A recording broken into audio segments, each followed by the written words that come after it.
Bank of America on Monday raised its forecast of silver to 65 per ounce by next year, with an average of 56 and a quarter. Until then, they also lifted their outlook to gold for 5,000. And the last thing that I will say is, and I may have repeated this last week, but for people who haven't heard this, you got 4 or 5 things that are incredibly bullish. You got, as we mentioned before, Morgan Stanley saying no more 60-40, 60-20-20.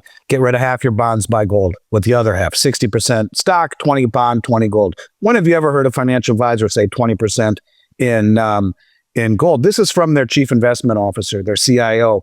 This guy and the people that I'm about to mention speak to not the plebes, but to the institutional level traders, not to the rest of us. They're saying put 20% of your money in gold and pare down your bond holdings by 20%. The global silver market is seeing warning signs for the first time in decades, and Miles Franklin CEO Andy Schectman thinks it's hard to ignore them. The spot price of silver is currently more than 1.25 cents dollar higher than the futures price, since the London Bullion Market Association has been in backwardation for more than 2 weeks in a row. That is not typical. Futures typically trade at a premium in a strong market due to financing and storage expenses. One thing is certain: when that connection reverses, there is a rush for real silver. Paper contracts are no longer trusted. Right now, they want to hold the actual metal. According to Schectman, the market is becoming more and more stressed. While lease rates in London have skyrocketed to nearly 40% levels that only occurred during extreme shortages or a loss of trust in the system. Short selling expenses, the largest silver ETF in the world, have increased to nearly 20% annually. Even the largest banks are paying attention. Bank of America has increased its silver projection to $65 per ounce for the upcoming year, coupled with a gold forecast of $5,000. If you want more content on precious metals investing, be sure to like, subscribe, and click the bell. Good. Just a couple of other things to mention. It'll take me all of 3 minutes here. I just went through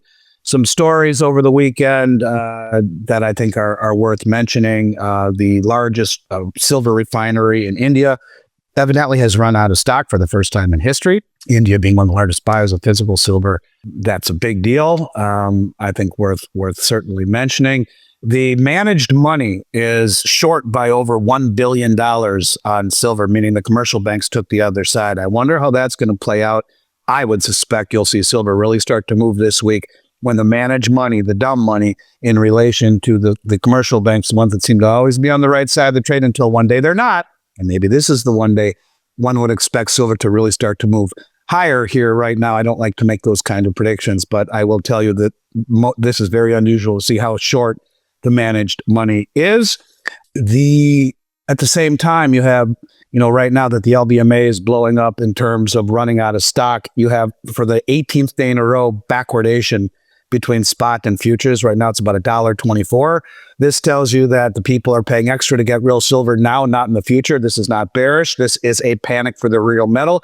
At the same time, short sellers are now paying a 19% annualized rate just to borrow SLV shares, where we see a lot of shorting, and a 39% lease rate on the LBMA. This is not indicative of a well-functioning market.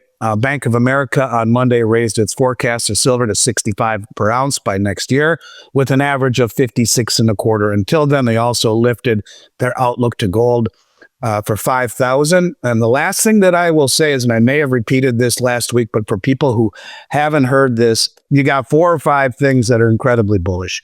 You got, as we mentioned before, Morgan Stanley saying no more 60-40, 60-20-20. Get rid of half your bonds, buy gold with the other half. 60% stock, 20 bond, 20 gold. When have you ever heard a financial advisor say 20% in gold? This is from their chief investment officer, their CIO.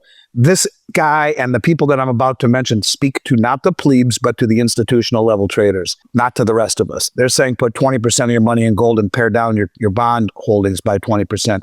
Michael Hartnett for Bank of America, this is the one that just said, $65 on silver. Michael Hartnett's newsletter, I don't know how much it is, but I bet it's 10 grand a year. He just came out and said, no, it's 25, 25, 25, 25. 25% stock, 25% bond, 25% short-term treasury, and 25% gold. Whoa.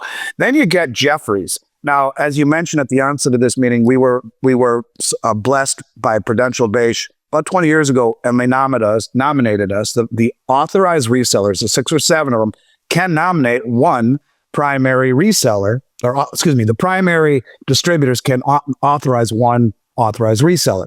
And they did. Prudential Beige authorized us, or nominated us, to be an authorized reseller. one of 27 about 2 decades ago. God bless them for that. Walter Pahowicz. If he's still out there, Walter, you know I love you. He used to run their desk. They got bought by Jefferies. And Jefferies Beige was the name. Jefferies Beige was a primary distributor for all the major mints. They understand gold. They subsequently got out of the market, sold off the Beige name, and it's just Jefferies. Their head trader is saying $6,600 gold is their next stop. They understand gold. But maybe the biggest of them all is Jeffrey Gundlach, the bond king, the man who's made his mark, his fortune, and his moniker of being the bond king by selling bonds, who just came out and said a 25% portfolio allocation to gold is not overweight. Really? So when you see these people at these levels, and then put into it all the stuff coming into COMEX and the draining on the LBMA and the high lease rates and all of this stuff, the Judy Sheltons of the world, and the Trump saying he who has the gold makes the rules, and Besant saying, I want to remonetize, be part of a new monetary. Keep going. I'll keep going. And I'm telling you, and I hate to say it, I cringe saying it, but this time it's different. And look at gold. Got the snot kicked out of it by over $100 last week on Friday. And what are we at today? We're up $108 right now as we speak. The physical demand is different than I have ever seen, as are all of these things. People at that level, speaking to institutional traders at that level, saying 25% allocation is good. Never seen that before, man. Not even close. That's all I got. That's a mic drop moment. Andy Schectman cautions that although the banking issue has been pushed out of the news, it hasn't disappeared. The strain is gradually rising once more behind the scenes. As office buildings continue to be partially occupied and tenants cease making payments, commercial real estate loans are beginning to default. Now, auto loans and residential housing are experiencing the same strain. Banks that used to depend on consistent payments are now having trouble with decreasing cash flow. Many are using the repo market, a short-term loan system where businesses trade assets for overnight cash in order to survive. Typically, banks would utilize secure assets as collateral, such as U.S. Treasury bonds. However, Schectman notes that a growing number of banks are utilizing riskier mortgage-backed assets. The Federal Reserve has quietly intervened to maintain system stability in response. According to Schectman, the Fed recently launched a $490 billion emergency loan facility and injected almost $9 billion into the banking system, creating a sizable safety net to avert collapse. Show some love by hitting the like button, subscribing to the channel, and turning on notifications. Now, let's get back and hear his following words. Because there was more fanfare of the stupid anti-King rally or whatever it was, and CNBC came out and they were showing videos from 2017. I digress. We don't need to talk about that. But what I will say is that we've settled for a long time, Dunnigan, that the banking issue is not over. And it's been muted, yes, for sure. But what this is, in essence, is a bunch of commercial real estate and residential real estate loans are going bad. Auto loans, they're all going bad. People aren't paying. They're running late. They're delinquent. No one's in office buildings. I was at my attorney's office in Minneapolis last week. They have 3 floors of an office building. Felt like I was in a morgue, literally. And they re-upped it like right at the beginning, right before the pandemic hit. They re-upped a 10-year lease. In downtown Minneapolis, you could have 10,000 people on these 3 floors, literally, and there's no one there. It's crazy. But this is the kind of problem, not my attorney's office, but many like it, where they're delinquent. They're not paying. They're going into forfeiture. And so you have a bunch of these loans that are going bad, which makes the banks run low on cash. They're not getting their payments. So to stay afloat, they go and they hit the repo market, where this is where banks trade assets, typically U.S. Treasuries, for quick overnight loans from the Fed.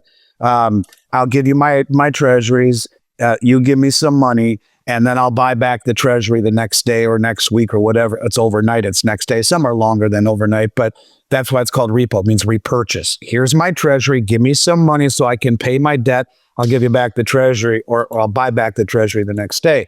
Great. The scary part about all of this is that now these banks are pawning off their risky mortgage-backed securities instead of the safe treasuries. That is the sign of stress. That is what should be disconcerting. This is why the Fed injected almost $9 billion and opened up a $490+ billion emergency facility. Shh, don't tell anyone. No one knows about it. It's $500 billion. And you don't do that unless something is beginning to fracture underneath the seams. And this is what we said would happen. And that's the part, that's why I'm so fond of the little by little, the logarithmic decay. Because the little by little, these things that have been breaking little by little under the seams, instant gratification, even in information, and in thought process isn't quick enough for most people in this country. They aren't able to understand that these things take time. At this level, it is a ocean liner trying to turn. These are very big deals, and they're not getting fixed organically. And the problems with commercial real estate are only going to get worse, as are the problems with residential real estate. The only way the residential real estate problem gets better are for prices to go down and or for interest rates to go higher, not lower. That's what got us in this problem to begin with. Well, the commercial real estate is a whole nother animal altogether. You know, you got all of these companies that realize, well, we're just as productive working away from the office as we are in the office. So why spend all the money? And it's creating a real problem. The banks are not out of the weeds yet. And when you see the Fed coming in and quietly doing this without, again, our media just is pathetic. Our media, guys like John Rubino, God bless them, guys like you, all the people who are telling the truth and getting the real information out. These are the ones that were shadow banned during the previous administration for misinformation that turned out to be true. But here again, where is the journalistic integrity? Where are the news media outlets talking about what is exactly happening? And what it means is the banks are in trouble. And not only that, no one wants to leave their money in the bank. They'd rather move it to treasuries, which short-term treasuries with disintermediating the bank, or even into money markets away from the regional banks and into the bigger banks. The problems are not done yet. And this is a good sign of it. When they are trading their mortgage-backed securities instead of their treasuries, they're in need for cash, and cash quick, and they're in trouble. It's kind of like, you're pawning off your wedding ring at this point, and hopefully you'll lend it to the pawn shop. Hopefully you'll buy it back because your other assets are already gone. And it's a very scary sign, to be honest with you. According to Andy Schectman, the banking crisis has simply been muted by the media. He claims that the same problems that caused previous financial disasters are reoccurring, albeit more subtly. Because office buildings are vacant and businesses have recognized they no longer require as much space, commercial real estate loans are failing. He provides a personal example from his Minneapolis law practice, where 3 floors that used to house thousands of employees now feel like a ghost town. Landlords are unable to repay their loans because to the increasing vacancy, and banks are not receiving the consistent payments they anticipated. Car loans and residential mortgages are now experiencing the same issue. Because of this, banks are experiencing liquidity shortages and are resorting to the repo market, where they can obtain short-term loans by pledging assets as security. For these kinds of transactions, banks would typically employ safe U.S. treasuries. However, Schectman cautions that many are now promoting hazardous mortgage-backed securities instead, which is a serious red signal that brings to mind the 2008 financial disaster. Schectman also takes issue with the mainstream media's disregard for these red flags. They divert the audience with other stories rather than covering the widening gaps in the banking system. In the meantime, consumers are transferring their cash from local banks to money market funds and treasuries, which further weaken smaller banks. If you enjoyed this video, don't forget to hit the like button, subscribe to our channel, and turn on notifications so you're always up to date. Thanks for watching.